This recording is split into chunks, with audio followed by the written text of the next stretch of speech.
Mari saudara kita belajar akan firman Tuhan pada hari ini di dalam 2 Raja-Raja pasal yang kelima. 2 Raja-Raja pasal yang kelima.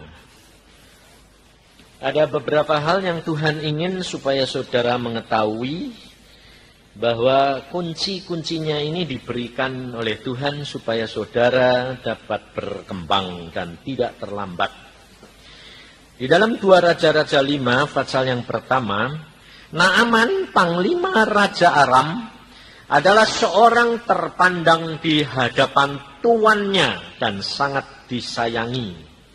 Sebab oleh dia Tuhan telah memberikan kemenangan kepada orang Aram. Tetapi orang itu seorang pahlawan tentara sakit kusta. Orang Aram pernah keluar bergerombolan dan membawa tertawan seorang anak perempuan dari negeri Israel. Ia menjadi pelayan pada istri Naaman. Berkatalah gadis itu kepada nyonyahnya, sekiranya tuanku menghadap nabi yang di Samaria itu, maka tentulah nabi itu akan menyembuhkan dia dari penyakitnya. Lalu pergilah Naaman memberitahukan kepada tuannya, katanya, beginilah dikatakan oleh gadis yang dari negeri Israel itu. Maka jawab Raja Aram, baik, pergilah dan aku akan mengirim surat kepada Raja Israel. Sampai di sini lebih dahulu.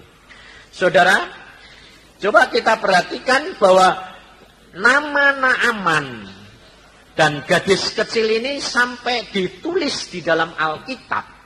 Karena Tuhan menemukan di dalam dirinya hal-hal yang luar biasa. Di sini dikatakan bahwa oleh karena Naaman, maka Raja Aram mendapatkan kemenangan yang luar biasa. Nah, tetapi dia sakit kusta.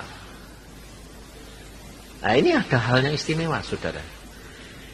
Padahal kalau di Israel, orang yang sakit kusta itu harus diasingkan. Tidak boleh kumpul di kota. Dibuang. Tapi ini di negara Aram, ini malah jadi panglimanya. Lucu enggak? Nah, kita kerap kali jadi orang Kristen, saudara, mempunyai cara berpikir yang terbatas dengan hukum dan peraturan. Padahal peraturan Tuhan mengatakan bahwa orang kusta itu dikucilkan. Tapi mengapa justru Naaman ini dijadikan panglima, melalui dia Tuhan memberikan kemenangan. Alkitab loh yang ngomong, Tuhan memberikan kemenangan. Aneh kan? Maka saudara, kita kalau baca Alkitab, belajar firman Tuhan, itu terbuka terus. Sehingga kita ini mengatasi segala sesuatu. Karena apa?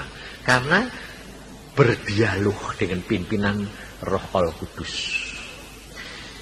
Pada waktu zaman dulu, Roh Al-Kudus itu hanya diberikan kepada nabi, raja, imam. Tetapi zaman sekarang, Roh Al-Kudus diberikan siapa? Kita semua, saudara.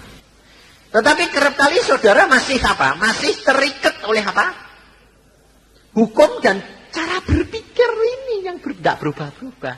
Jadi kalau punya masalah, datang sama Tuhan melalui Roh Kudus atau datang kepada hamba Tuhan? Lebih enak gampang mana? Gampang hamba Tuhan. Sebabnya apa? Cara berpikirmu ini belum terbuka. Sehingga apa yang dikatakan oleh Alkitab itu tidak bisa kamu lakuin. Ini kerugian orang Kristen, saudara. Orang kusta orang di Israel banyak, tapi yang disembuhin tidak ada. Cuma beberapa orang. Naaman di luar kota, orang Aram, malah musuhnya orang Israel, disembuhin. Aneh nggak? Tapi harus ada harga yang harus dibayar. Siapa? Gadis kecil Israel. Gadis kecil Israel itu bangsa pilihan, saudara. Dikirim, ditawan, bukan dikirim. Ditawan, jadikan pembantu. Dia kehilangan bapak ibu enggak? Bapak ibunya kehilangan anak enggak? Nah, saudara, kalau kamu mengerti firman Tuhan, Tuhan itu punya rencana di dalam diri kamu dan diri orang tuamu dan diri anakmu. Tapi saudara kerap kali apa? Jangan. Jadi kalau anaknya hilang, jangan toh. Bilang tadi, Mas Perak tidak ada artinya. Ngomong sih kan.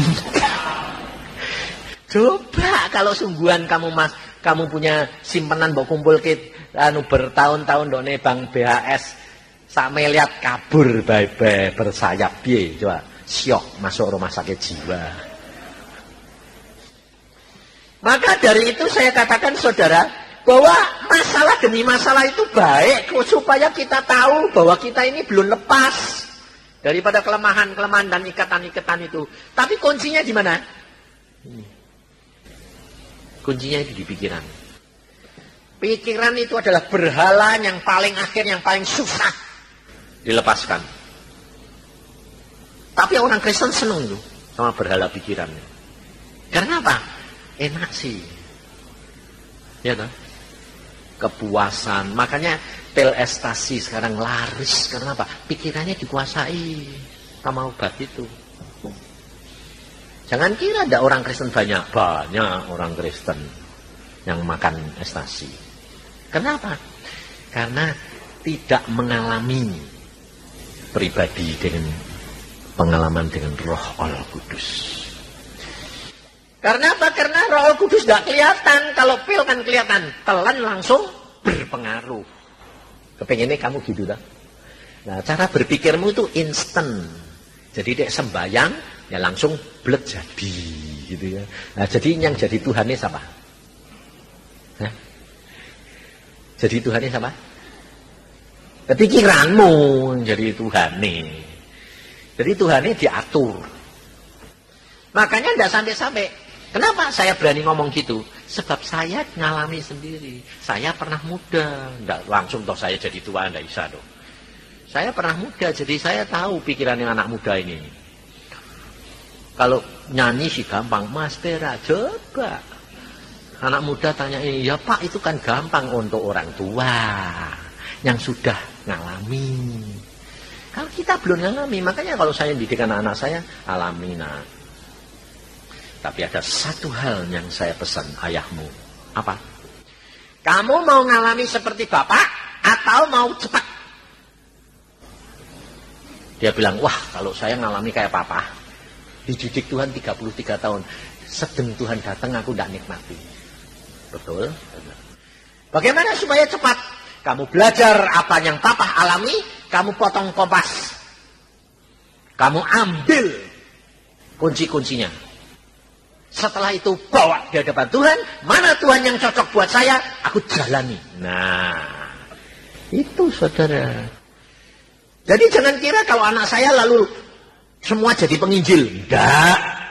Yang paling kecil dagang, usaha. Pada waktu usaha sudah sembahyang rugi 300 juta. Mabur. Dia mau stres. Dia bilang, Pak kok rugi? Sudah berdoa gini. Kenapa? Aku bilang ini. Duitnya Papa ikut loh. Iya, 150 juta. Iya, lah aku ngumpul nggo kowe ya kabur dhewe ya sebek. Apakah saya marah? Enggak, saya bilang santai. Loh kok santai? Santai piye sih? Aku rumahku kabur, mobilku kabur. Lah ya enggak apa-apa toh aku minum. Kenapa? Karena Tuhan mau mendidik watak perangaimu. Kenapa? Kepengennya cepet-cepet toh, cepet kaya, cepet ini, cepet. Betul, anak muda sampai cepet. Ya. Nah, cepet ya kesandung-sandung. Ya kejungkel-jungkel aku bilang gitu. Lah, sampai Tuhan memberikan perumpamaan. Doa saudara, jangan kamu kira kalau anak saya dagang itu udah doa. Doa, ngotot sembayangi. Tapi karepe dewek. Lah ya pak doa ya aku bilang itu. Ya kok sembayang Tuhan ini. Lalu Tuhan memberikan perumpamaan begini. Nah, ini kamu berdiri di simpang jalan. Lalu jalan ini lurus. Di ujung sana ada pohon berbuah sudah masak. Jalan yang satu melingkar, ujungnya berbuah. Tapi buahnya masih mentah. Sekarang nak, kamu milih. Milih yang jalan lurus sudah mateng, atau yang berliku-liku masih mentah. Kalau saudara milih yang mana? Saudara milih yang mana? Pasti 90% milih yang lurus, buah sudah mateng, ya toh? Nah itu lebih-lebih anak muda. Nah, anak muda saya masih bisa mengerti, sebab anak saya juga milih itu. Tapi saya bilang, kamu bodoh, saya bilang. Kenapa? Lebih bodoh orang tua yang milihnya lurus. Sudah tua, tahu kalau gak punya kemampuan, masih kepengen cepat-cepat. Bodol. Karatan. Gak bertobat. Tapi saya pada waktu diceritain gitu, saya mesem. Saya bilang, kalau papa milih mana? Milih yang berliku-liku. Kenapa? Saya bilang, tanya dong sama Tuhan. Tuhan, yang cocok buat saya itu yang mana? Betul? Tapi kamu belum tanya, sudah ngomong apa? Wah, enak itu, betul? Maunya cepet, metik, cepet makan, jalannya lurus. Kamu nggak tahu, kelihatannya lurus, memang lurus. Tapi di sampingnya ini ada apa? Jalannya nggak ada, tak tahu. Ternyata saudara tahu. Ya, oke Tuhan, aku ngambil yang lurus. Tuhan ini bilang, oke, silakan. Ya jalan, usaha itu diterjang, kelihatannya mulus, sudah matang, cepat. Jalan, sedang dia berjalan, keluar ular gede, mau gigit dia, lari sana, keluar singa, wah, akhirnya dia bergulat dengan semua yang binatang-binatang itu, lemes. Tuhan bilang, cepat balik, kalau tidak kue mati. Dia lari balik. Dia bilang, loh Tuhan, kok tidak mau kasih tahu? Coba mbok kasih tahu, ya aku milih yang liku-liku toh Tuhan. Ya. Nah itu soalnya saudara. Seandainya dia itu sudah mengerti, belajar dari bapaknya lalu bilang gini, Tuhan, aku tidak mau milih. Sebab saya sendiri pun dulu digituin sama. Jalan yang ini lurus, Tuhan bilang sama saya, jalan yang ini lurus, anu licin naik, jalan yang ini rusak. Tuhan bilang, kamu milih yang mana? Saya orangnya sudah biasa. Pada waktu saya masih jadi dokter, saya bilang, aku tidak mau milih. Engkau pilihkan buat saya. Tuhan Roh Kudus, kau kan penolongku. Engkau pilihin buat saya dong. Engkau yang tahu ujungnya kemana. Di jalannya bagaimana, watak saya begini, mampukah saya? Atau enggak? Tuhan bilang, pilih yang rusak. Nah, saya pilih yang rusak. Ternyata saya di Bandung, saya jalani terus. Lalu Tuhan bilang, kamu lihat, setelah itu rusak sebagian. Berapa tahun, habis itu semua mulus sampai akhirnya. Kalau yang satu mulus kelihatannya, kamu tahu, ujungnya itu lumpur, Kuala Lumpur di Malaysia. Kamu nanti kalau dikirim ke sana, tidak pulang. Bayangin, saudara. Tidak tahu. Lalu yang satu naik turun, ngajak terus kelihatannya naik. Tuhan bilang, naik itu kamu jadi pejabat pemerintah, jadi dokter DPR, jadi dokter MPR, tapi di atas kamu sombong, kejungkel, mati, jurang. Aduh Tuhan, untung aku nurut di Bandung. Tidak jadi apa-apa, tidak apa-apa. Yang rusak dulu dinikmati. Tapi di situ mulus, bahagia. Saudara tahu apa yang dialami anak saya? Rugi 300 juta. Uangnya kabur bersayap. Uang saya ikut-ikut lagi. Tapi karena saya bapak, saya tahu, saya tidak marah saudara. Saya cuma bilang, belajar itu bayar. Pendidikan itu mahal. Benar kan? Coba kalau kamu nggak ngalami masalah. Kayak tadi malam saya lihat mobilnya itu tabrak peot, baru gres, baru satu bulan peot ditabrak tangki. Wah, aku bilang biasa. pendidikan mahal, bayar. Tapi ini tidak apa-apa. Nanti dalam waktu singkat pasti balik. Nggak sampai juta-jutaan. Nggak. Saya lihat, paling-paling sekitar 1 juta ke bawah lah. Tapi murah. Saudara nama. Karena pendidikan itu mahal, saudara. Tanah yang istri saya senang, dia beli. Sekarang harganya 1,5 miliar. Hilang. Diambil sama ajudan jenderal. Dibangun. Kalau lewat sana, itu tanah tuh. Iya. Tapi saya bilang, mengapa? Itu harus hilang. Enggak dengar-dengaran, itu belajar. Enggak terikat, enggak marah, enggak. Santai aja. Hilang nanti kan diganti Tuhan. Sebabnya apa? Sebab kalau tidak begitu, saudara tidak akan tahu kamu masih terikat atau tidak. Betul enggak? Makanya itu, hadapi segala sesuatu tapi dengan cara berpikir firman Tuhan. Mengapa hal itu dibiarkan terjadi? Tuhan punya rencana. Rencananya pasti baik. Saudara kira gadis kecil Israel yang ditawan itu, dilepaskan daripada orang tuanya, kehilangan bapak ibunya itu, enak apa enggak? Enggak enak. Jadi pembantu. Jadi orang buangan. Tapi setelah dia memberitahu tuannya sembuh, anak gadis ini pasti enak enggak? Pasti. Karena gara-gara dia menyembah Tuhan Allahnya. Dan karena gadis ini, orang itu mengenal Allah dan kesembuhan. Saudara, kita kerap kali tidak tahu dan tidak rela menyerahkan apa yang kita punya untuk kemuliaan Tuhan. Jadi berkat untuk orang lain, kita tidak rela. Karena apa? Karena kita masih terikat oleh kepikiran kita. Dan masa ini Tuhan berkata, aku mau Tuhan kau beritahukan kunci-kuncinya supaya mereka terlepas daripada ikatan ini. Karena ini yang menjerat mereka tidak bisa tumbuh dalam kerohanian maupun mencapai target yang Tuhan kehendaki.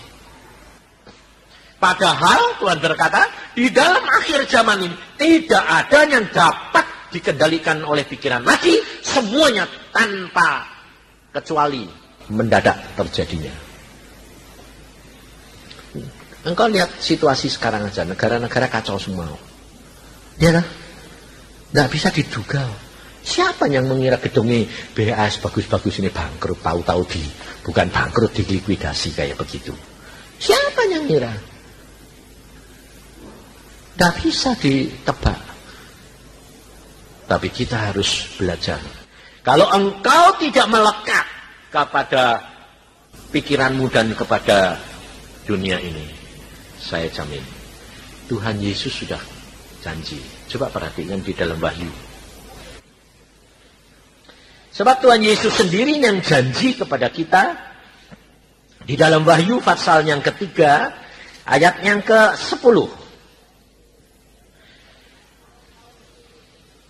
Karena engkau menuruti firman-Ku untuk tekun menantikan aku, maka aku pun akan melindungi engkau dari hari pencobaan yang akan datang atas seluruh dunia untuk mencobai mereka yang diam di bumi. Loh, kita sebetulnya dijamin enggak? Hah? Ada jaminan enggak? Bahwa kalau saudara tekun apa? Tekun menantikan dan nurut firman. Loh, dua hal toh. Firman Tuhan Yesus. Baca terus, ikuti terus, nantikan doa. Orang doa itu menantikan, dan doa itu paling susah, saudara. Kalau doa satu arah gampang. Artinya kamu ngomong terus, habis itu amin, bar gampang. Tapi kalau dikatakan menantikan itu apa? Sembayang, ngomong, diem. Tuhan ini ngomong enggak ya? Tapi baru diem, pikirannya melayang. Oh, lah itu namanya jalan-jalan. Enggak menantikan Tuhan. Betul lah? Susah dah? makanya itu jangan bilang gampang. Itu harus dilatih. Hari demi hari, detik demi detik. Saya jangan saudara kira kalau saya bisa doa sampai 2-3 jam bersama dengan Tuhan itu lalu saudara bilang, wah kok enak sih Pak, saya kepingin. Latihannya dari menit itu. Saya konsentrasi baru semenit, pikirannya mulai, lu kok melayang. Dalam nama Yesus, balik. Melayang menit, balik. Lama-lama dari 2 menit, 3 menit, 5 menit, sampai 10 menit bisa lumayan. Terus tambah sampai jam-jaman. Itu latihan. Karena Alkitab berkata apa? Menantikan dengan tekun. Nah, kamu gak punya itu. Nah, ini anak saya Denny. Saya dulu jengkel sama dia. Asal ajak sembahyang kok tidur. Ya baru seperempat jam tidur. Kamu Ding, kok tidur? Loh, tak sadar loh Pak, rasanya tak tidur. Itu tidur di hadirat Allah itu aku. Lah ya, enggak apa-apa toh. Aku bilang, Tuhan ini, Tuhan bilang apa? Sifat perangai anakmu tidak sama dengan engkau. Kamu punya kesetiaan, punya ketekunan. Anakmu enggak. Oh gitu. Nah terus piye Tuhan? Kamu jangan tuntut anakmu seperti kamu. Anakmu ya anakmu. Nah caranya piye Tuhan? Enggak apa-apa. Dia sembahyang terus enggak kuat. Karena memang enggak punya watak seperti saya. Tapi anakmu pintar nyanyi. Jadi biar megar gitar, menyembah Tuhan. Habis itu sembahyang, ngantuk gitaran lagi. Itu benar. Oh, sama. Kamu, Tuhan bilang sama saya, kamu nggak bisa nyanyi. Jadi gue nggak pernah nyembah. Gue nyanyi sembahyang terus. Uang, Tuhan bilang, dibayar istrimu. Istri saya kalau sembahyang tidur. Tapi tukang nyanyi. Kalau nyanyi nyembah gitu jam-jaman kuat. Aku bilang, oh ya. Jadi aku punya kekurangan, tidak bisa nyanyi ya. Istrimu kekurangan, kurang tekun doa. Tapi dia pinter nyanyi.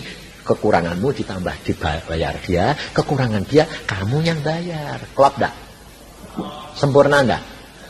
Makanya jangan ngakimi orang.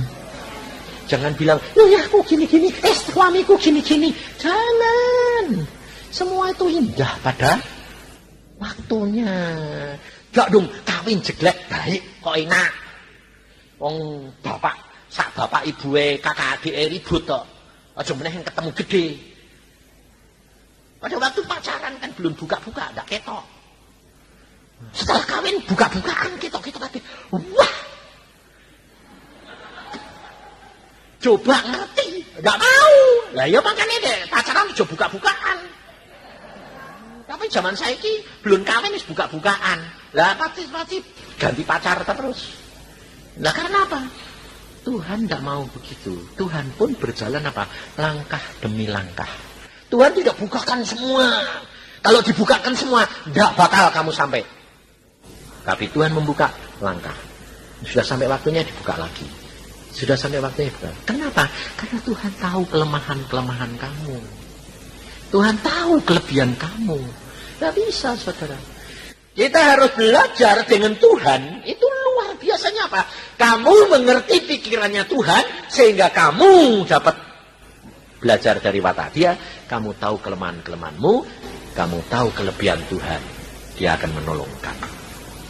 Itu Tuhan luar biasa. Maka anak saya sekarang cepat. Dia bilang, oh gitu Pak. Melekat. Pokoknya kalau kamu mau cepat-cepat, bilang sama Tuhan, Tuhan aku sudah tidak mau ini. Aku mau ikut dan tunggu waktu dan saatmu. Jalan saja. Bayangin saudara, 2 tahun tanpa penghasilan. Sudah kawin punya anak 2. 0 sen. 2 tahun. Bayangin. Terus dia bilang, aduh Pak, kalau dipikir-pikir frustrasi loh Pak. 2 tahun 0 sen. Tidak ada pemasukan. Usaha ini belum masuk. Saya bilang, Tuhan sudah tahu nak. Kenapa? Kamu belum ada hasil, makanya papa yang membiayai kamu. Bukan papa, tapi papa dipakai saluran untuk memberkati kamu. Ngucap syukur masih ada berkat. Ya dah. Jangan orang tua dipakai. Coba kalau tidak ada saya, tidak ada kamu ya mati. Kamu pun kalau tidak ada Tuhan tidak dipakai ya ada Isa. Betul tidak? Makanya orang tua itu jangan sok. Jangan merasa baik. Anugerah, semua itu anugerah Tuhan. Kalau kita bisa menjadi saluran, itu berkat. Ngerti tidak? Itu anugerah.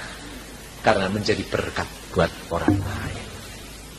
Makanya saya tidak pernah mengajak anak saya bilang, oh kamu gini, oh kamu tidak. Belajar berjalan dengan Tuhan, berkembang. Saya yakin satu saat kamu nanti akan diberkati Tuhan. Terbuka. Kalau dia bilang, Pak, ruginya banyak. Jangan khawatir, orang mancing. Kalau banginya itu gede, hasilnya juga gede. Tapi kamu maunya umpannya kecil, hasilnya gede. Mana ada. Umpannya kecil, dapetnya ya kecil. Kalau umpanmu gede, dapetnya gede. Jadi kalau kamu rugi sekarang dididik 300 juta, kamu bakal dapetnya miliar. Loh, itu matematikanya Tuhan. Ya toh. Jadi saya santai aja, santai. Saya relax saja. Saya bilang, relax, jalan saja. Tidak apa-apa, Pak. Tidak apa-apa. Saudara tahu, itu Tuhan. Maka dari itu pada waktu Naaman mendapatkan gadis ini menjadi pembantu, bayangin saudara. Seorang jenderal kok nurut sama gadis cilik itu, logikanya gimana coba? Yang ngomong, seandainya tuan saya ada di Israel, ketemu Nabi Elisa, pasti sembuh gampang itu. Bayangin saudara. Kenapa si Naaman ini mau dengar gadis kecil? Karena jalannya sudah buntu. Kamu ini mau lebih baik dengar-dengaran atau buntu dulu baru dengar? Kepengennya sih dengar-dengaran ya. Tapi kalau tidak dikasih jalan buntu, tidak nurut. Ini masalahnya. Jadi mentok, baru semua pintu tertutup, baru apa? Kepalanya dangak. Nah, karena tidak ada jalan. Orang kalau di depannya masih ada jalan, jendela, pintu masih ada jalan, pasti nggak dangak ke atas, betul? Hah? Selama masih ada jalan keluar melalui pintu atau jendela, pasti yang dicari itu, betul? Nah, kenapa kamu nggak lihat atas dulu? Wong Tuhannya yang penolong. Tuhan nanti yang buka jalan. Tidak ada jalan sana, ya jalan sana. Tidak ada, ya ada jalan tembus. Wong Tuhan bilang, akulah jalan kebenaran dan hidup. Roh Kudus aku berikan untuk nolong kamu jalan keluar. Santai aja. Kalau kamu sudah tahu kuncinya gitu, di dalam usaha sekalipun, jangan terpengaruh oleh atasanmu. Jangan terpengaruh oleh siapa. Anak yang terkecil pun bisa dipakai oleh Tuhan. Yang penting, menengadah ke atas. Biar Tuhan yang ngatur. Tuhan bisa pakai anak kecil. Saya seperti ini hamba Tuhan yang sudah pengalaman kayak gini. Saya pun dengerin khotbahnya anak saya, orang lain. Saya dengerin saudara. Biarpun hamba Tuhan yang baru, saya dengarkan. Kenapa? Saya mesti belajar. Sebab Tuhan berkata, belajar rendah hati. Serta setiap orang punya pengalaman yang lebih. Jadi saya akui, saya terus terang saya akui. Kalau kamu sudah dengar khotbahnya anak saya Iin, saya bilang dia lebih jago daripada saya. Khotbahnya luar biasa, urapannya gede. Kalau menguraikan firman, berikan jalan keluar, begini, kesaksiannya, nyatanya begini, gak komplit. Aku dengerin sampai gini, anakku lebih hebat. Tapi saya malah mengucap syukur, bukan aduh kok kalah. Oh, bilang puji Tuhan. Kenapa? Sebab lihat Alkitab. Daud sama Salomo hebat mana? Salomo. Kalau bapake, anake kalah lebih kalah sama bapake sing salah, betul? Kita harus meningkat terus. Bapake punyanya segini, anaknya mesti punya sebakul. Cucunya harus punya sekolam. Jadi salah. Contohnya, saya sampai seneng nambah. Saya anjing, cucuku lembu. Hebat toh? Wah, itu bener. Jangan malah dibalik. Cucuku lembu, kok aku anjing. Itu sih bener. Setelah saya tahu gitu, bener ya Tuhan. Itu yang benar. Mengikut Yesus itu meningkat terus. Dari generasi ke generasi lebih lanjut menjadi lebih tinggi. Tapi Daud berhasil. Salomo gagal. Sebab setelah Salomo semuanya hancur turun. Kenapa saudara? Kurang pengalaman pribadi dengan Tuhannya. Hanya pinter, mengerti, pandai, berhikmat, tapi tidak punya pengalaman pribadi dengan Allahnya. Ini yang penting. Maka pada waktu Naaman dia dengar begitu, kok bisa dengar? Karena apa? Pintunya sudah buntu. Sehingga segala cara ditempuh. Tetapi kalau gadis kecil ini bisa dipakai Tuhan menjadi satu berkat, menginjil, mengenalkan Allahnya. Luar biasa saudara. Dan apa terjadi? Naaman pergi ke rajanya. Kata gadis kecil itu, saya bisa disembuhkan di Israel. Lah, rajanya langsung, wah pergi supaya kamu sembuh. Apa yang terjadi? Coba kita lihat saudara. Di dalam ayat yang ke-5. Maka jawab Raja Aram, baik, pergilah dan aku akan mengirim surat kepada Raja Israel. Lalu pergilah Naaman dan membawa sebagai persembahan 10 talenta perak dan 6.000 shekel emas dan 10 potong pakaian.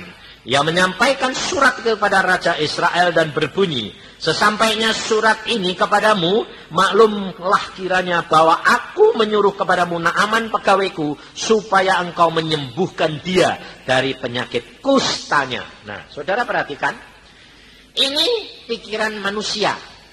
Kalau nabi itu ada di Israel, ya mesti ngirim kepada rajanya, lebih gampang supaya ketemu nabi langsung, betul lah? Jalan Tuhan, bukan jalan manusia, saudara. Orang Majus mencari Yesus, pergi ke Raja Herodes. Tidak ketemu, saudara. Tuntunan bintang, itu yang menyebabkan dia ketemu Yesus. Pimpinan Roh Kudus, itu yang menyebabkan saudara dan saya sampai. Dan perhatikan, saudara, Naaman ini bawa emas dan perak. Kamu kira berapa kilo? 10 talenta itu 340 kilo. 1 talenta itu 34 kilo. Itu perak etok 340 kilo. Masih 6.000 shekel. Itu 68 kilo. Mau dikasihkan siapa? Elisa loh. Elisa itu tinggalnya nyepi dewean. Tapi kalau saudara perhatikan, persembahannya Hazael Ben Hadad kalau nemuin dia 40 kereta. 40 kereta. Barang-barang yang terbagus sekalipun buat Elisa. Ya. Hamba Tuhan, kalau meskipun disediakan kayak gitu, Elisa mau terima pada? Enggak. Tapi pada waktu dia diberi Ben Hadad, Hazael, terima dia, jadi tolak. Enggak. Sebab dia selalu menengadah kepada Tuhan. Ini ukuran, saudara. Penyerahanmu terhadap Tuhan, penurutanmu terhadap Tuhan itu sampai di mana? Segala sesuatu tanya. Segala sesuatu minta pimpinan. Nantikan Tuhan. Kamu pasti. Kalau memang bukan jatahmu, jangan ambil. Sebab kalau kamu ambil, rugi besar. Saya belajar banyak. Jadi meskipun saya dapat disodori uang 190 juta, saya nggak ambil. Kenapa? Saya tanya Tuhan, Tuhan bilang itu balikin, nggak apa-apa, balikin. Sampai saya dikasih tahu sama diomongin sama hamba Tuhan dari Semarang. Pak Yusa si hamba Tuhan yang tidak doyan duit. Saya bilang, mana ada manusia tidak doyan duit? Saya juga doyan, betul kan? Tapi yang jatah saya, yang bukan jatah saya, enggak. Kalau yang jatah saya nikmati. Makanya ada orang mengatakan, Pak Yusa hamba Tuhan sudah kaya. Memang saya bilang, saya hambanya raja, saya butuh banyak dikasih banyak, butuh sedikit dikasih sedikit, simpenanku di surga, tidak pusing, mau resesi mau apa, saya tetap resepsi ya. Ya dah, tidak pusing apa, mau apa ya biarin. Mau simpenan saya di surga tidak pernah kurang, tidak ada ngenget, tidak ada gegap, tidak ada kecoa. Jadi tidak pusing saya butuh, saya tinggal minta. Betul? Sebabnya segala perkara saya tanya Tuhan. Di dalam situasi seperti ini, saya 3,5 tahun tidak pergi pelayanan loh. Jangan kira loh. 3,5 tahun tidak pergi pelayanan. Hanya duduk diam berdoa, membaca Alkitab. 1 hari 5-6 jam. Bayangin. Pikir orang, oh tidak ada persembahan. Siapa bilang? Persembahan tetap ngalir. Dari mana? Tidak tahu. Orang datang dewek, Pak, wah kamu ini kok disayang Tuhan sih Pak? Ya jelas dong, saya bilang hambanya. Ya kenapa kamu datang? Suruh ngasih berkat kamu. Nah ya sudah, suruh ngasih, kasih dong. Kalau kamu udah ngasih, yang rugi ya kowe ya. Aku sih santai, wah aku udah ngerti. Wah udah pernah minta. Tapi mereka berkati luar biasa. Banyak saudara yang saya tidak kenal. Nggak kenal saudara. Tahu-tahu ditelepon, Pak, nyari kamu kok susah. Ya, saya bilang, ya. Saya tidak kenal kamu, Bapak. Tidak kenal saya tidak kenal Bapak. Nah terus, tapi saya suruh ngasih berkat Bapak. Ya kasih yo. Akunnya berapa? Segini, kirim. Saya orangnya tidak sungkan, saudara. Saya orangnya santai. Kamu suruh ngirim berkat berapa sih? Saya bilang. 6 juta, Pak. 10 juta, Pak. Loh, kok lumayan. Iya, Tuhan tuh sayang sama Pak Yusa loh ya. Nah kapan kamu ketemu saya? Dia bilang, Pak, saya bisa ketemu Bapak kapan? Ya sudah, tidak usah ketemu, yang ketemu di surga.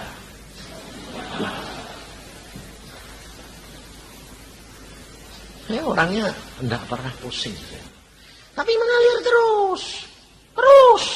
Jatah setiap bulan, tetap. Kalau butuh banyak, dikasih banyak.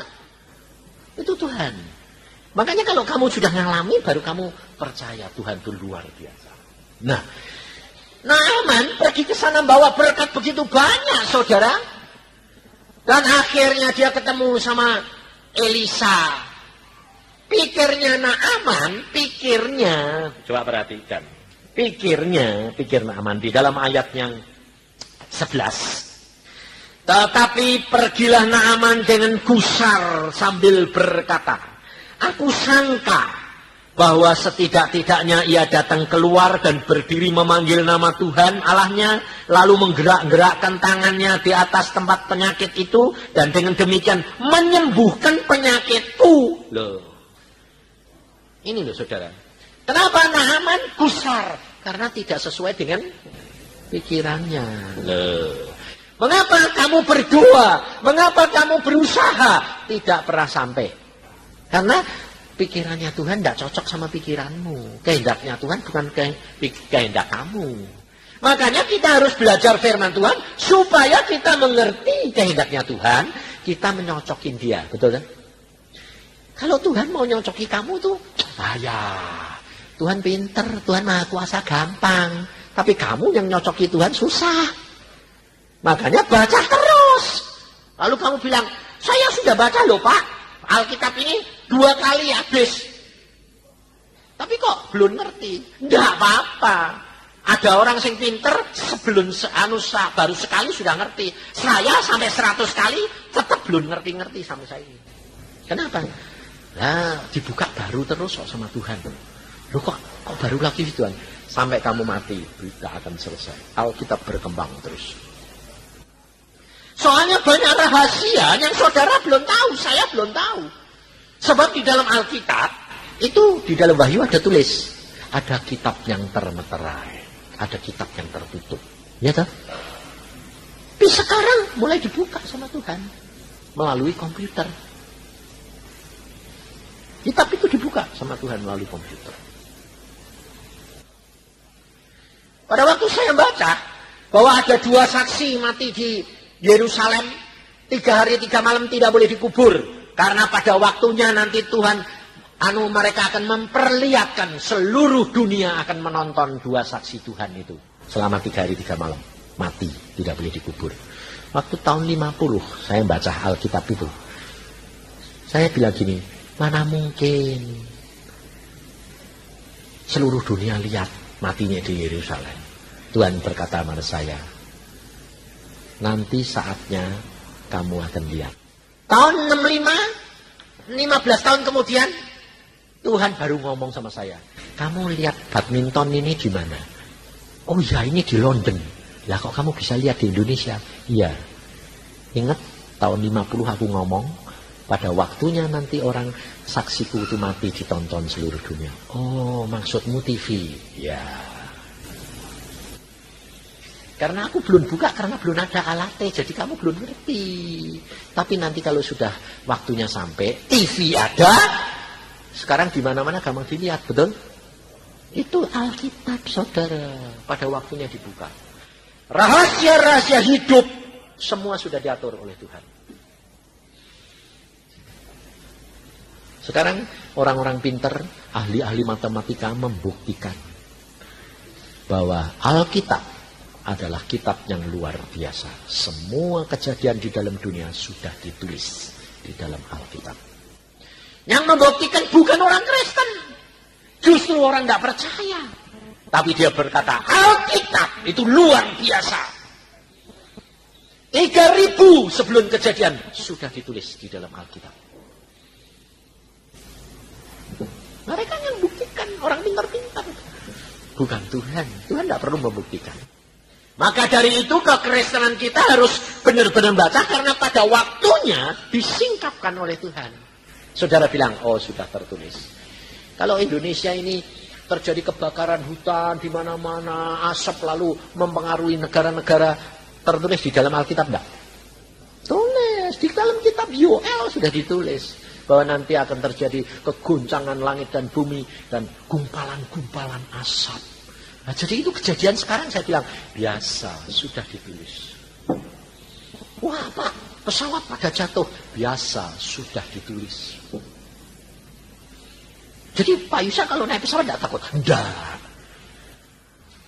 Kok takut tuh ada apa? Oh mati untung kok. Siapa yang mau, tidak mau untung? Jadi kalau mati ya mati untung, mati di mana aja, di mana aja. Loh tapi ada firman loh Pak. Kalau orang benar itu tidak akan dilindungi dari kecelakaan. Iya, itu secara umum. Remanya kan tidak gitu. Kalau Tuhan bilang, kowe pulang ya Yusa, pulang. Pulangnya apa? Pesawatnya jatuh. Ya tidak apa-apa. Lumayan. Timbang mati dipenggal. Ya toh? Enak mana?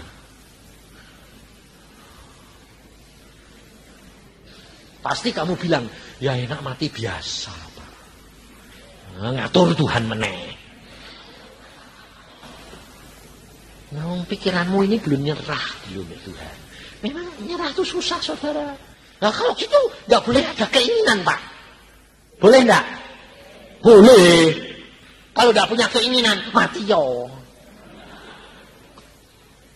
Boleh punya keinginan tapi dihadapkan. Kayak Tuhan Yesus dulu. Bapak, jikalau boleh cawan ini lewat daripadaku, tapi kehendakmu yang jadi. Gitu. Tapi kamu tuh pinter kalau sembahyang. Minta banyak, tapi kehendakmu yang jadi. Habis itu amin mikir. Nah, itu namanya mbok kena Tuhan, mbok kasih tali dari amin tarik meneh. Itu modelnya gitu kamu ini, suka mancing Tuhan.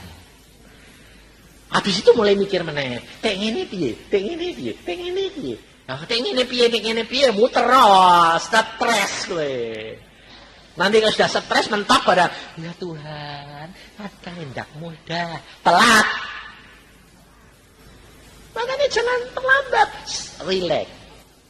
Apapun yang dikatakan jadi, kalau kamu sudah pergi, seperti Naaman ini kalau sudah sampai di depan Nabi, apapun yang dikatakan Nabi, ikuti. Coba, apa yang dikatakan oleh Nabi Elisa? Setelah sampai, ayat yang ke-8, ayat 9. Kemudian datanglah Naaman dengan ke kudanya dan keretanya. Pergilah mandi 7 kali dalam sungai Yordan, maka tubuhmu akan pulih kembali sehingga engkau menjadi sembuh. Menjadi apa? Tahir. Saudara. Naaman datang sana, nggak ditemui lagi. Bayangin.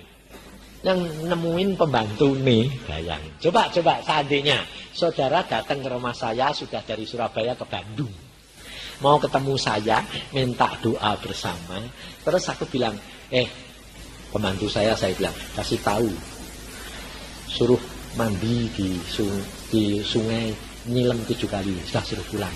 Kamu tersinggung nggak? Jujur. Tersinggung nggak?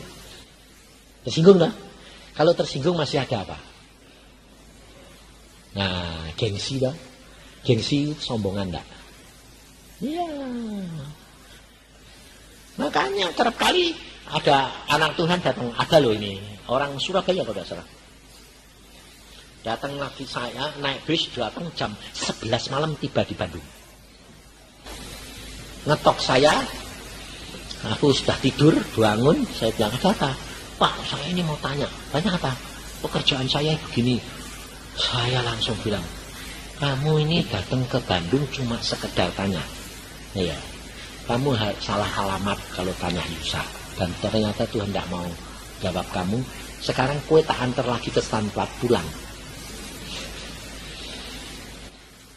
Saya yakin orang itu pasti sakit hati. Tak suruh pulang. Aku hanya bawa mobil tak antar ke Stanplat, tak kasih duit, pulang. Saya nggak peduli. Sampai istri saya bilang gini, yang kok gak kasihan sih? Ya, kasihan yang, tapi orang Tuhan bilang suruh pulang, tak suruh pulang, peduli amat. Tuhan mau didik gitu, oh. Mungkin orang itu tuh dablek gitu. Itu fakta. Saya orangnya nggak peduli, saudara. Sebab saya sudah mengenal Tuhan, saya diajar Tuhan, dididik Tuhan sampai kayak apa? Gepeng, mati dibangkitkan. Karena apa? Saking bandele. Jadi saya tahu, saya mesti nurut Tuhan 100%. Makanya kayak ada seorang suami istri, jam 10, setengah 11 datang lagi gitu. Pak, tolongin Pak, kenapa pembantuku kerasukan setan? Saya bilang, Tuhan, aku ini ngantuk. Ini aku mau suruh kesana ngusir setannya atau piye Tuhan? Tuhan bilang, suruh dia praktek dewe. Ah beneran, aku pikir. Langsung saya bilang, kamu sendiri lakukan. Jawabannya apa? Kalau saya bisa, saya tidak datang ke tempat Pak Yusa. Lucu dah. Tapi Tuhan berkata kepada saya, kamu bisa, pulang. Saya bilang, marah ngomel, mulai mencela. Ngomongnya piye? Hamba Tuhan tidak ada kasih. Dua-dua ngomel suami istri, tidak ada kasih. Diminta itu lo nggak mau. Lah kalau saya bisa, saya tidak datang sini. Saya bilang, pokoknya pulang. Selesai, pulang, cepat pulang. Jadi jalan, ngomel, terus suami istri. Pak Yusa ini memang hamba Tuhan yang sombong. Wes macam-macam. Saya sakit, enggak. Saya bilang, firman Tuhan, ya dan amin. Pulang, tak tutupin. Terus istri saya tanya, loh kok cepat? Tuhan bilang, dia suruh ngerjain diri, suruh pulang. Orangnya enggak marah. Oh marah. Ben, tinggal tidur. Saya tidur enak, enggak kepikiran dimaki orang ganu, enggak kepikiran, enggak. Kalau kamu bagaimana? Nempel enggak? Nempel. Itu namanya covernya belum kuat, tembus itu lubang. Tapi kalau kamu sudah punya pelindung Yesus, tiung, biarin. Oh, itu sudah ada covernya sendiri kok. Tuhan bilang, kalau engkau dihina, Karena aku. Upahmu besar. Mana yang punya upah gede tidak bisa tidur? Itu orang punya upah besar tidak bisa tidur. Itu orang yang terikat duit. Karena bingung. Taruh mana? Di bank, nanti dilikuidasi. Taruh di bantal, nanti dirampok. Itu orang tidak bisa tidur karena terikat. Kalau ada berkat, tidak terikat, dilim taruh saja. Betul lah? Dinikmati. Jadi jangan terikat, saudara. Nah, ini orang pulang. Saya tidur. Pagi-pagi jam 5:30, datang lagi orang ini muncul dua-dua. Ngebel, waduh aku ini, wah orang ini nih. Aku malah ketawa. Ada apa lagi? Tahu gini, tak pikir misui lagi, tak terima lah. Apa lagi ya aku ini? Datangnya kemarin mau apa nih bundur, datang ini, Pak. Ada apa kok? Kok manggot-manggot? Mau minta maaf Pak, mau minta maaf Pak. Ngapain? Memang benar bisa. Bisanya bagaimana? Ya dipaksa sama Tuhan. Caranya, pembantunya itu kamarnya jebol Pak. Ditendangi terus ambrol, ngambil parang besar. Akhirnya masuk kamar saya dijebol Pak. Karena parangnya itu mau dipukulkan saya. Saya antara mati dan hidup. Saya bilang, nama Yesus. Gedebak, bisa. Aku bilang, makanya anak Tuhan itu kalau tidak dipaksa tidak bisa toh. Ya, karena apa? Karena apa? Pikiran yang mengikat. Maka salah satu saudara, bagaimana cara mengikatnya dia? Kalau saudara berbuat dosa, dosamu banyak. Kemudian kamu kan sudah bertobat. Aku sudah bertobat toh Pak. Tapi kok tidak maju-maju? Kenapa? Kok tidak terbuka? Karena kamu terikat oleh apa? Tekanan, tuduhan. Jangan bodoh. Kalau kamu berbuat dosa, kamu sudah minta ampun sungguh-sungguh sama Tuhan Yesus, kamu ngomong sama jiwamu. Kalau dia datang lagi, ayo kamu tidak layak, ayo kamu harus bayar harganya, ayo kamu. Memang saya harus bayar harga, berapa tahun? Itu urusannya Tuhan. Tapi yang penting, saya sudah bertobat. Di dalam dunia roh aku bebas. Dalam dunia daging aku bayar. Jadi jangan mau ditekan. Kalau ada tekanan, kamu ngadep kocok ngomong. Lihat, sudah bebas, sudah bertobat.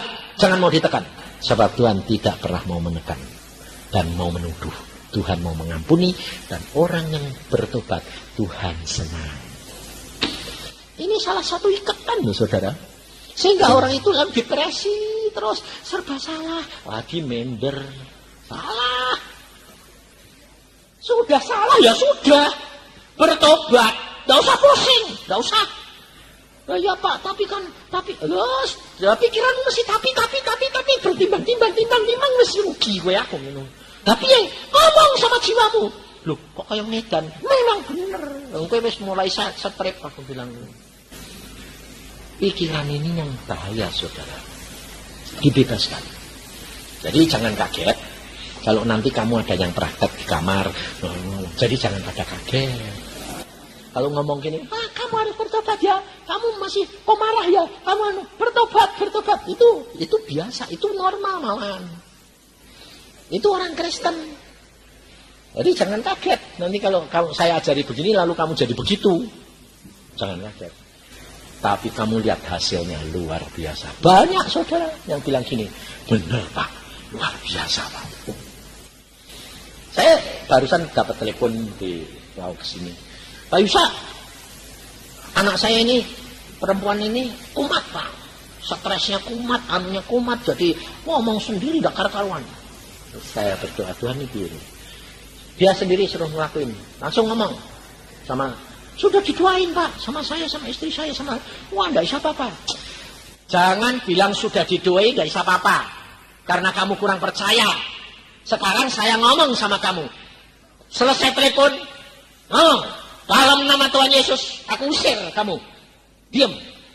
Yesus mengasihi kamu. Selesai. Cuma ngomong gitu. Ya, yes. Kok gampang sih Pak? Kok gampang? Bukan gampang. Kamu tinggal percaya Anda. Ya, tutup. Nah, dia datang lagi. Dalam nama Yesus aku usir. Ngucap syukur. Yesus mengasihi kamu. Amin. Anaknya langsung nangis.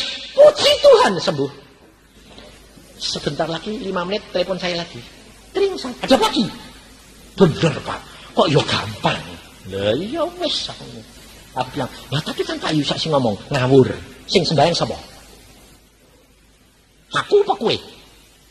Aku. Isa enggak? Isa. Oh ya Isa ya Pak. Iya makanya. Nanti tidak ada apa-apa jangan cari Pak Yusak. Isa derek. Ya. Mujizat terjadi saudara. Tapi karena saudara itu kurang percaya. Karena pikiran ini yang membatasi. Kayak Naaman. Ditemuin dia jenderal, rasanya karena dia jenderal, rasanya jadi kepengen dihormati. Elisanya tidak nemuin sendiri marah. Padahal pembantunya yang ngomong. Nabi Elisa bilang, nyelam di kolam di sungai Yordan 7 kali, nanti sembuh. Kok enak, ngawur, ngamuk marah. Nah, pembantunya bilang apa? Sombong itu mesti dibuang, saudara. Karena itu salah satu penghambat untuk kamu sama Tuhan. Sebab jalan Tuhan itu kerap kali gak masuk akal. Jadi jangan, kalau kamu dapat firman, jangan terlalu banyak dipikirin, ditimbang-timbang, malah kesesat. Dapat terima firman Tuhan, terima, jalanin, selesai. Kalau belum ngerti, masuk ke peti es. Tunggu sampai waktunya tiba. Segala sesuatu ada waktunya. Bukan segera, bukan lama, ada waktunya. Tuhan yang ngatur. Jadi saudara tidak percaya saja. Aku percaya Tuhan. Aku sudah berdoa. Ada yang aku sudah doa 8 tahun kok suamiku tidak tobat-tobat sih Pak. Saya bilang, ngaku didoakan istri kue 13 tahun. Akhirnya Isa jadi kayak begini. Ada harga. Jangan cepet-cepet urusannya Tuhan. Tapi kamu harus percaya bahwa doamu pasti didengar. Yang penting itu percaya. Ada 2 orang saudara. 2 orang ini orang Ambon. Lulus SMA. Tidak punya duit. Tak sekolah. Lulus SMA, tidak sekolah. Lulus SMA apa enggak ya? Lupa kan. Dia cuma bilang gini. Tuhan aku mau kerja. Melayani engkau. Tidak dibayar, tidak apa-apa, memang aku tidak punya apa-apa. Nah. Jadi jongos saya gereja, saudara. Jongos gereja. Dia bilang, Pak, saya mau kerja di sini, mau melayani Tuhan. Melayani Tuhan bagaimana? Bersihin gereja. Loh, aku tidak usah bayar. Tidak usah dibayar, asal dikasih makan, tempat tidur. Oh ya wis, sana. Saudara tahu, pendetanya itu belajar dari dia. Setelah selesai ngerjain semua, selesai. Kalau pendetanya belum pulang, dia tidak tidur. Jam 12 belum pulang, dia tidak tidur. Nunggu. Pendeta datang buka pintu, masuk, baru dia tidur. Langsung tidur, tidak. Di dalam kamar 2 pemuda ini menyembah Tuhan dengan pujian. Nyembah terus, ngucap syukur terus. Pendetanya bilang, ini anak luar biasa. Tapi aku tidak bisa nyekolahin, aku tidak bisa apa. Tidak apa-apa Pak. Saya ya terserah Tuhan no. Saya melayani ini ya seneng hati yo. Tiap pagi bangun, bersihin gereja, anak. Saudara tahu, satu saat Tuhan bilang apa? Aku mau utus kamu menjadi hambaku. Bayangin. Tahu-tahu ada orang bilang, di tempat ini, di kota yang lain, Tuhan bicara sama hamba-hamba Tuhan, anak Tuhan. Di kota itu ada 2 anak Tuhan yang perlu kamu biayai sekolah penginjilan. Lalu anak-anak hamba Tuhan itu tanya sama pendeta di situ, siapa ya Pak? Kok ada anak Tuhan 2 orang yang harus dibiayai? Kaget dia. Waduh, ini sekolah kan? Di sekolah kan baru sekolah tetap muji Tuhan, menyembah sekolah, menginjil Tuhan. Saudara tahu, orang Amerika Tuhan ngomong, ambil anak itu, bawa ke Amerika. Sekolahkan lagi. Bayangin saudara. Tidak punya duit, tidak punya sponsor, Yesus sponsornya. Ya, miskin, tapi Tuhan sanggup lakukan segala perkara. Bagi Tuhan tidak ada barang yang mustahil. Maka dari itu kalau saya mengenal akan diri saya sendiri, saudara, saya tidak ada di tempat ini dan seperti sekarang. Bayangin, saya dilahirkan cacat. Sampai umur 3 tahun belum bisa jalan, belum bisa bicara. Sehingga saya punya julukan. Kalau saya ketemu om saya, selalu bilang, Aus, mana kamu? Saya pikir, saya ini sudah gede, tidak pernah dipanggil papa mamaku Aus. Kok omku manggilnya Aus? Sampai saya pikir, kenapa sih om? Kamu tanya mamamu, kenapa kok aku panggil kamu Aus? Akhirnya saya tanya mama, Mama, aku kenapa sih panggil Aus? Gini loh nak, kamu tuh sampai umur 3 tahun tuh belum bisa ngomong, belum bisa berjalan. Hanya bisa ngomong satu kata, Aus. Jadi tiap kali ommu datang tuh, Aus, Aus, Aus.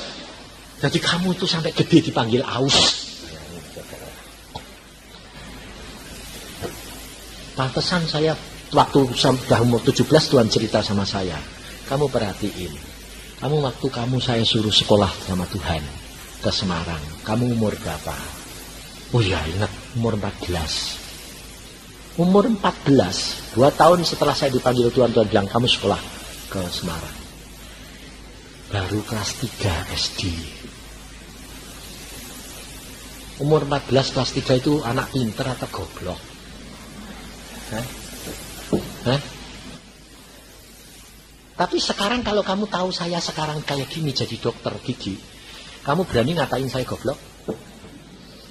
Saudara, pasti kamu ngatain pinter dah. Nah, kamu tak tahu, sudah jadi roti enak mbok pangan. Nah, waktu jadi tepung julet-ulet. Enggak ngerasano. Bayangin umur 14 lo kelas 3. Kayak Goliat. Sampai direkturnya bilang gini, kamu mau masuk kelas 3? Wah, nanti jadi tontonan. Nah, terus bagaimana, Pak? Wong saya belum bisa apa-apa. Kamu masuk kelas 5? Loh, lucu toh? Gurunya yang suruh saya masuk kelas 5, bukan saya. Kenapa? Nanti jadi tontonan.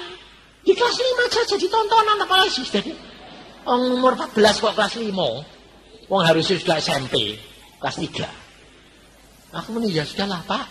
Istri saya itu, saya masuk kelas 5 itu harusnya kelas 3 itu, dia kelas 6. Saya lihat dia kecil dulu, itu noni siapa itu kok kecil putih mungil gitu aku bilang ini. Jadi saya belum jadi pacar, belum tahu itu, saya sudah tahu dia, tahu-tahu oh ini dulunya sekolah itu kelas 6. Oh, pantesan. Saya kelas 3, dia kelas 6, bayangin. Nah, kayak Goliat tuh tinggi sama dia kecil gitu. Kelas 6. Gak ngerti kalau dia bakal jadi jodoh saya. Gak ngerti saudara. Gak berani punya pikiran. Kelas 6. Kelas 3. Jadi tontonan. Tapi di kelas 5 saudara tahu. Kalau dia wis Pak, ya nurut saja.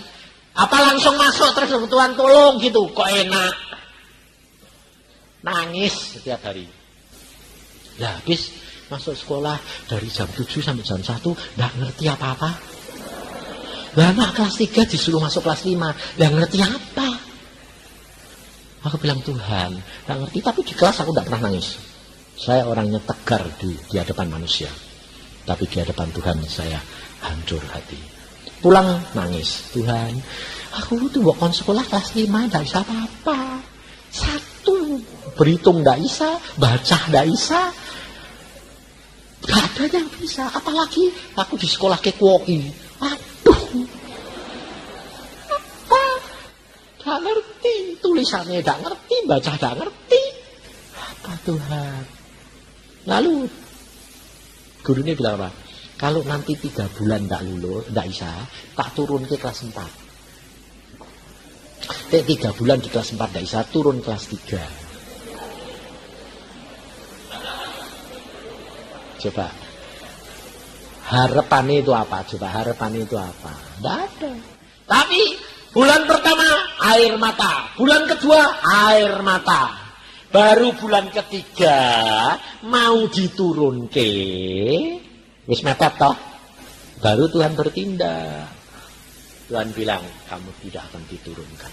Oh, bagaimana caranya? Aku beri kamu otak yang lain. Wah, pikirku jadi pinter. Enggak. Makanya itu saya bilang, pikiranmu itu jangan menguasai. Enggak jadi pinter, saudara. Tapi punya 2 hal, fotokopi sama kaset. Zaman tahun 48 itu belum ada kaset. Belum ada fotokopi. Tuhan bilang, aku kasih kamu otak yang lain. Nah, sekolah lain. Loh, kok aneh? Semua yang ditulis guru masuk, terekam. Semua yang diomongin guru terekam. Saya bisa niruin gurunya persis suaranya gurunya. Kalau gurunya nerangke berhitung, plek, saya ulangan keluar itu 10. Sebab persis terekam. Saya tinggal nulis niru, nonton. Tapi gak ngerti. Nah, saya baru tahu setelah ada fotokopi sama kaset. Aku dulu punya itu. Gak oleh otakku. Fotokopi dan kaset. Tapi setelah berapa tahun, 3 tahun, dicabut sama Tuhan. Tuhan bilang, sekarang otakmu sudah pintar, sudah biasa, normal, alatnya tak ambil, diambil sama Tuhan. Ngerti? Jalannya Tuhan itu bukan jalan kamu. Gak usah mikirin. Ya anakmu sekarang bilang, anak kok bodoh. Kamu ingat Pak Yusak dulu ya bodoh. Nyatanya kalau Tuhan